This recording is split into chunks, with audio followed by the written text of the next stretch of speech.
get my 6. Well, yes, the fire pit does look different. The day before Thanksgiving, in which we had this big bash, I decided to spruce it up a little bit. You want a closer look? I'll show you that before we get into this. Check it out. I'm proud of my work. Everybody liked it. So,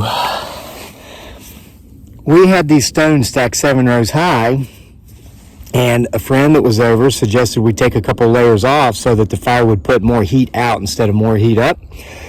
So I did. I went and I got a bunch of pea gravel, very pretty and very inexpensive, I think 15 bags. Took off the top 2 layers, made this outer perimeter, and then filled the middle in with pea gravel. And it did put out more heat to the people sitting or standing around the fire. The heat wasn't wasted going up. And I think you'll agree, like all of our guests did, it looks better like that anyway. So that's what looks a little bit different back there.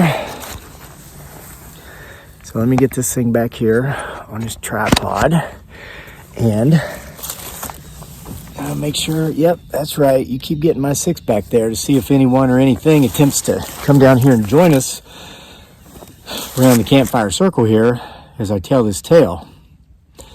So good news, as of right now, while you're watching this video, Bigfoot Sasquatch Files Volume 12 is available in Kindle e-version from Amazon. And within 24 hours of right now, if not now already, it will be available in print. Now, if you're not part of the thousands of people who have been following the Bigfoot Sasquatch Files saga, I would recommend the easiest way to get caught up, of course, is with Bigfoot Sasquatch Files Anthology 1, because it includes volumes 1 through 10. Then, of course, volume 11 came out just in time for Halloween, beginning of October. Those were all Halloween-related Bigfoot Sasquatch stories, and there were no characters that flow through the ongoing storyline, which in volume 12 you will see just got an injection of amazement, and you'll see why if you go read the synopsis on Amazon. Hey, okay, I clearly heard a tree knock, which I've come to believe is his, her, it, or their way of saying get on with the story. So, you know, we are not above shameless self-promotion around here, because I've always believed if you don't toot your own horn, who will? And you know who doesn't want you tooting your own horn? 2 people. Number 1, people with crab mentality, which we talked about yesterday.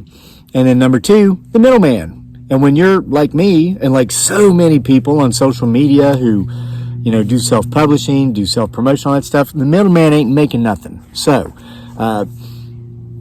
what's my point of that? Oh, a lot of folks just don't have the extra expendable income because of the pandemic. We're getting bad news out of South Africa. I will not give my opinion on that because I am not an expert.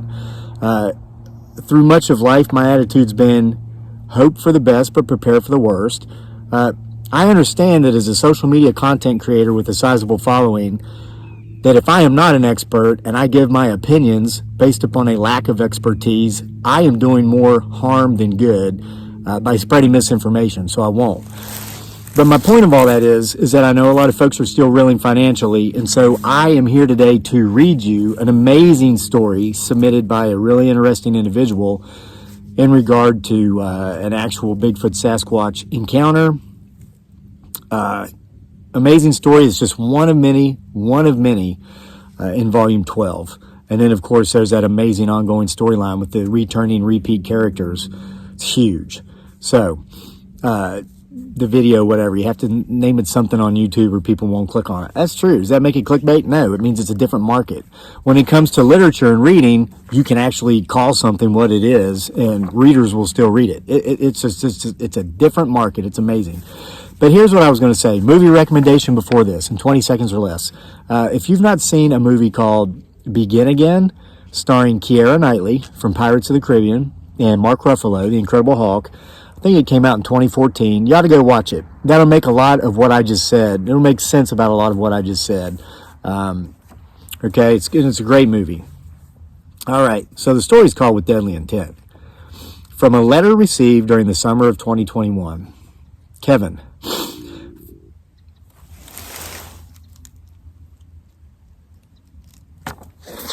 Okay, so clearly heard a tree knock. Now we're hearing a disgruntled ground footprints. I better get on with the story. Kevin, first I want to thank you for all the amazing stories you tell on your YouTube channel. I admit that I've never read any of your books, but that will be changing soon. I'm not destitute, but we've been hit pretty hard with this COVID crap. I was working in housekeeping at our local hospital, but quit when the pandemic hit because, frankly, I was scared. It's kind of what I was just talking about. But things have been turning around a little, and I plan on reading some of your books very soon, especially the Bigfoot Sasquatch Files series. This, actually, is the reason for my letter. By the way, you can get it in print with an autograph from our Etsy store, and the link's in the description box below, or get it on Amazon, print or Kindle. I am a gratefully married woman in her mid-50s. I say gratefully because though my marriage is not perfect, we all have our ups and downs, my husband is supportive, hardworking, and most importantly to me, faithful. You see, this last part, this issue of faithfulness, is most important to me because this is not my first marriage, it's my second. My first husband was a total narcissist, and I think this might be one reason I'm so drawn to your YouTube channel. The first video I saw was a video about your annoying neighbor you took care of with a crayon, and that man's attitude, as you described it, reminds me so much of my first husband's attitude, it's scary. His biggest thing was that he always had to have his way, and if someone actually stood up to him, then he would relentlessly harass that person until they either quit their job if they were one of his coworkers, or actually moved away if they were one of our neighbors. I had never seen anything like it before. It's like the man would develop these huge grudges against people, and they would fester and fester and fester, and the only thing that seemed to bring that popping release he needed was, again, the person who had pissed him off getting completely out of his sight and out of his life. It's called a narcopath. Dangerous people. However, the most hurtful part toward me in regard to my first husband was his never-ending cheating. He never had mistresses, so to say, no steady girlfriends that he kept in secret. Oh no, he was all about fulfilling his most base sexual desires. Nothing kinky, it's just that if he was out and the opportunity presented itself, he would jump on it.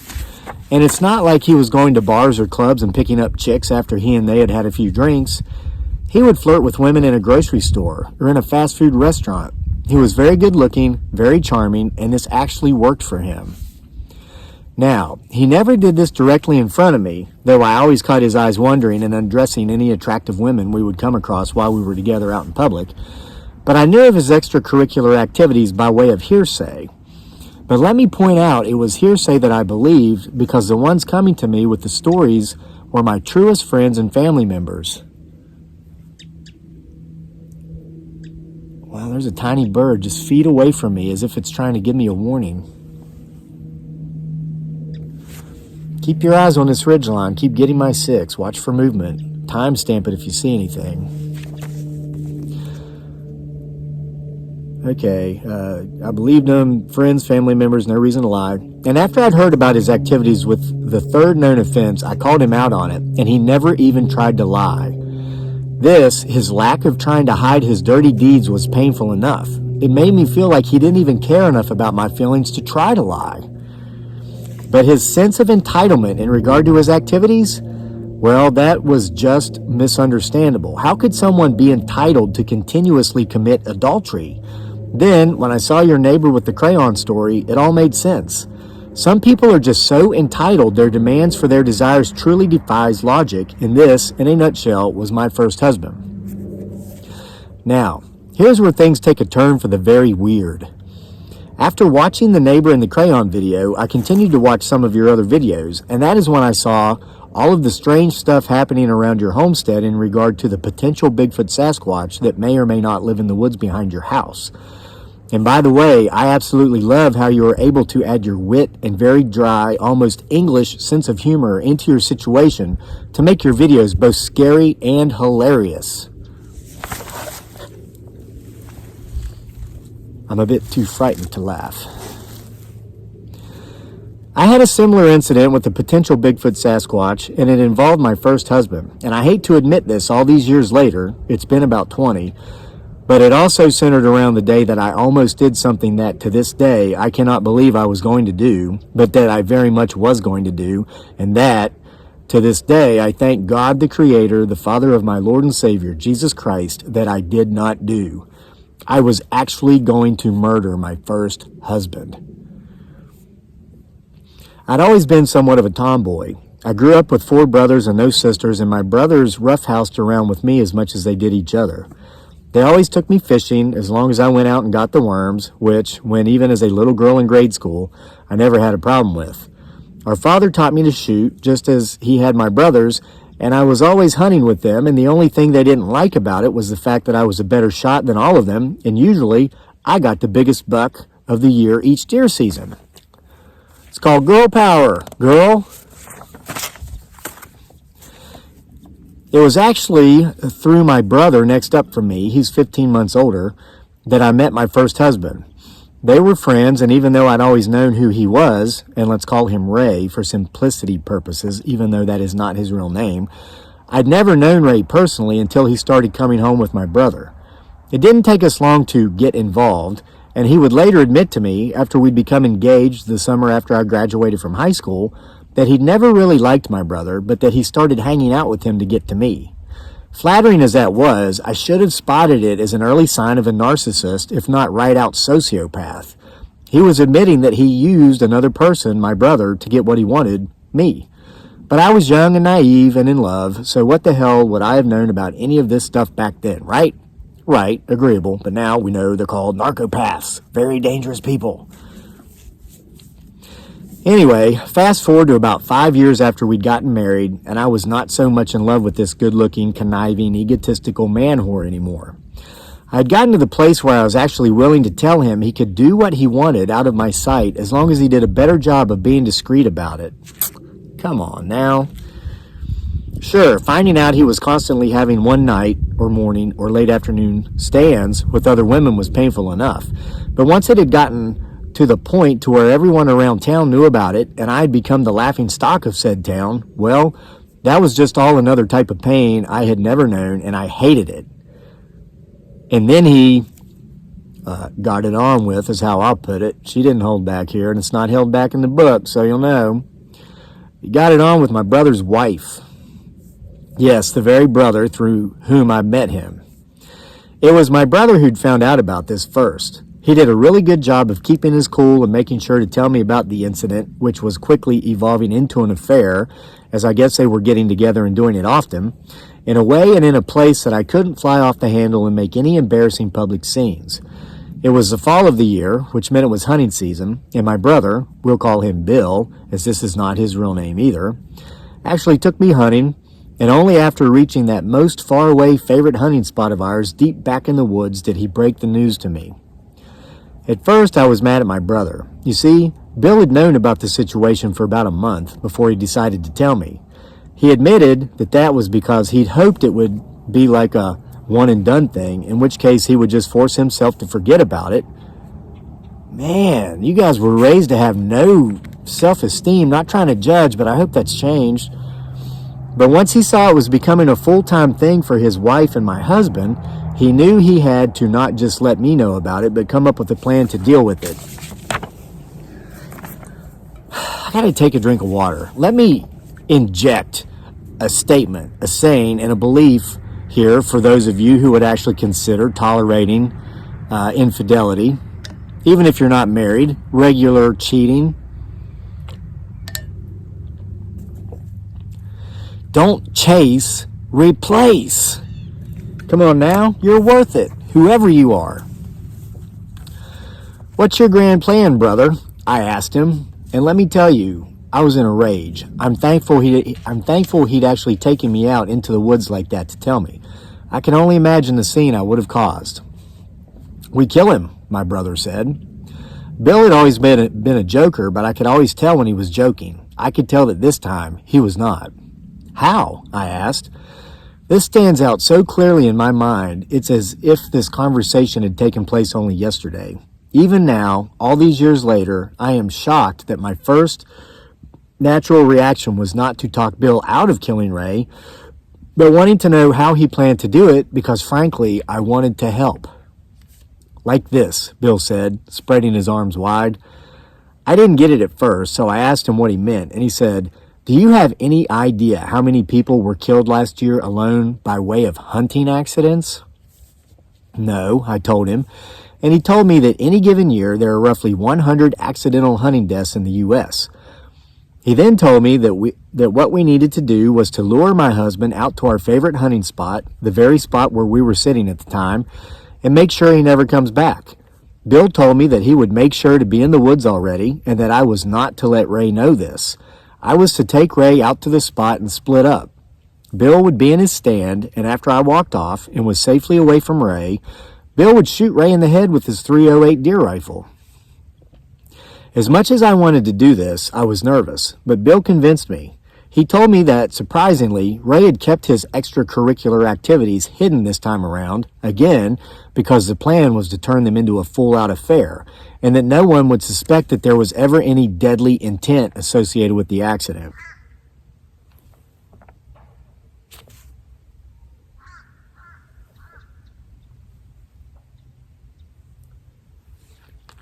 Clearly a crow call, so they may or may not want us to believe, and clearly a definitive tree knock afterward.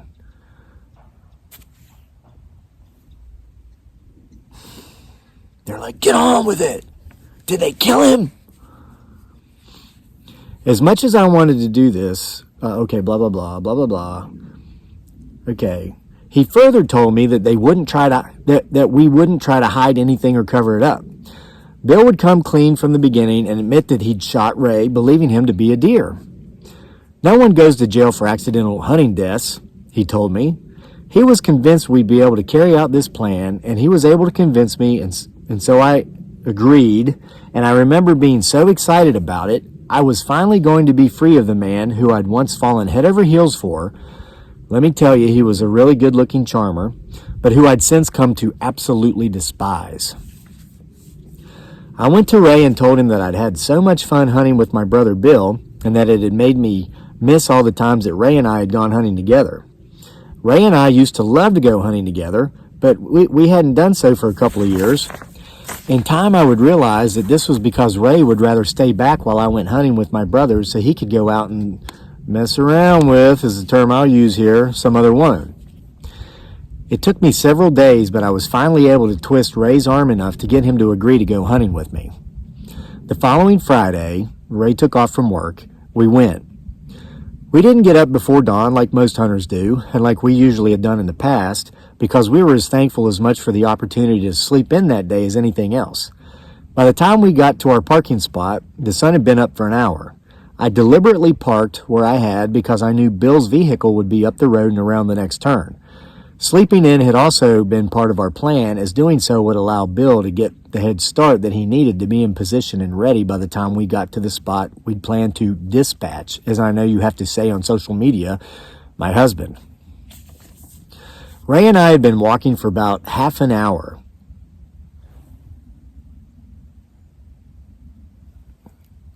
There was a couple inches of snow on the ground where we were, though there had been none back in town.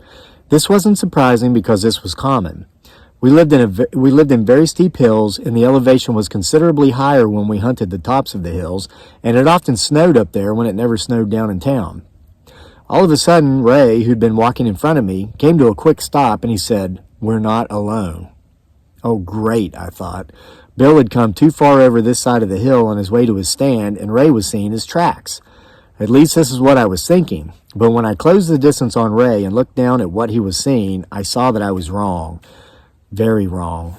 Kevin, I swear on my life, and to the point to where I give you my full permission to share this story on your YouTube channel or in one of your books. Maybe this would motivate me to finally get around to reading them, LOL. When I looked down, I saw what I thought at first to be a Bigfoot Sasquatch footprint in the snow. I say thought because in just a few short minutes, I would know. Before Ray and I had time to take another step, we heard the percussion of a gunshot, and it came from less than 100 yards away. The next thing we knew, my brother Bill was running through the woods directly toward us, yelling, "Run! Run!" Ray nor I needed to ask Bill what it was we were supposed to be running from. We'd seen the track, and even though none of the three of us, or anyone else I could think of, for that matter, had ever had any sort of conversation about things like Bigfoot, Sasquatches, or Loch Ness monsters, or ghosts, or UFOs, we knew we didn't need to take the time to have one now. We only needed to run, and run we did. We got back to our vehicle in about 15 minutes. Half the time it had taken us to walk out into the woods. Bill went with us, and once we were all safe and had caught our breath, he did a great job of playing dumb and acting like he was surprised that we were there. "What in the hell did you shoot?" Ray asked him, which was the same question that was burning in my mind. "You wouldn't believe me," Bill said. "We saw the track," Ray said. "Try us." "I swear to God," Bill said, something he never said, "and I'd put my hand on a Bible. I just shot a effing Bigfoot Sasquatch." "Did you kill it?" I asked. "I don't know," Bill said. "When I saw this thing coming through the woods, sniffing around in the air like an animal, I couldn't believe my eyes. But it didn't take long to figure out that the son of a B-word was sniffing around for me. It spotted me up in the tree stand, and it started shimmying up the tree like it was the easiest damn thing in the world. I was so scared I felt paralyzed, but I knew if I didn't pull my head out of my backside and do something, I was a dead man. So I pulled myself together and shot the some B-word." "Did you kill it?" Ray asked, repeating my question. "I don't know," Bill said. "It dropped out of the tree and landed on its back, but it rolled real quick and got right back up and took off running over the hill. I wasn't about to stick around to find out." We gave Bill a ride up to his vehicle, and then we all went back to Mom and Dad's house. We told our parents and our other brothers about what had happened, and it was decided that we would all go out there, with guns of course, that afternoon and see if we could find the body. I'll admit, and not with any shame, that we were hoping that my brother had killed the thing because we were all seeing dollar signs. I could only imagine the fame and fortune that would come with actually proving that these things did exist, and what better way to do that than with a body. I'll also admit that now, killing one of these magnificent creatures would be the last thing I would ever do. I've since come to understand how rare these things are, and I honestly believe they should be protected and put on the protected species list. Anyway, that afternoon in the woods, I wasn't feeling so protective of these creatures. Like everyone else in our small hunting party, I was concerned with protecting myself. We split up into groups of 2 during our search so that no one would run the risk of being caught alone by the creature if it was still alive, or any others if they were out there. And though I kept my rifle on safe, as I was supposed to, my finger never left the trigger well. My father actually picked up the blood trail. He called us all to come to him, and we did, and we tracked the trail for about 100 yards. Just like when shooting a deer, but not in a vital organ, the blood was heavy at first, but it soon thinned out into next to nothing, an absolute trickle, and then it was gone. We never found any body that day, because as we all agreed, my brother had only injured the Bigfoot Sasquatch, and the creature had lived to see more days. Again, looking back now, I'm glad of the outcome. Something happened during this experience, though, that would save me from making a grave mistake that may have, in time, led to my brother Bill and me both spending the rest of our lives in prison. While walking back to our vehicles after not being able to find the body of the Bigfoot Sasquatch Bill had shot, it was like the voice of reason screamed loud and clear in my head. It said, "Get an effing divorce." And I did. Interestingly, might that have been the voice of an angel? It's been the subject of many topics here lately. It was simple, really. Ray and I didn't have any kids, and I basically told him I wanted a no-fault, and that he'd give it to me, or I would ruin him by simply going and having a little talk with some of the husbands of the women he'd been screwing. He didn't fight me, and within months, we were divorced. Sadly, Bill tried to make things work between himself and his wife. When Bill called her out on her infidelities with my ex-husband, she really turned on the waterworks and convinced my brother she would change her certain ways. But she didn't. She continued to sleep with my ex-husband for months, but then she found a new beau in some schmuck she worked with. She would actually go on to leave my brother for this schmuck, who 2 years later would leave her for some bimbo. Yeah, we sound like a bunch of stray cats, but hey, this is, as you call it so hilariously in your videos, Appalachistan. Kevin, It will never cease to amaze me how so many people who have no idea what may or may not exist in this world are so quick to write off the possibility of the existence of Bigfoot Sasquatch. And it's sickening how many of these, as you call them, vertically challenged individuals who live under bridges come to your channel to insult you and your viewers simply for questioning the possibility. I personally do not question because I know, and I know from experience, the experience I just shared with you. Again, you have my full permission to use this story on your channel or even in one of your books. Just do me a favor and let me know if you do. And please do not use my name or tell anyone where specifically I live, not even which state. Just tell everyone I live in this semi-autonomous region, at least economically, culturally, and in regard to speech and language, on the East Coast, known collectively as Appalachistan. I can't wait for your next video, and once again, thank you for everything you do. Sincerely, TS, initials, somewhere in deep, dark Appalachistan. P.S. Like many other people who watch your videos, I have seen some really strange things in some of your videos. I know this sounds nuts because we're supposed to be looking for Bigfoot Sasquatch, but there have been a few times when I swear I saw what looked like a camel in the background of your videos. I know. Crazy, right? A camel?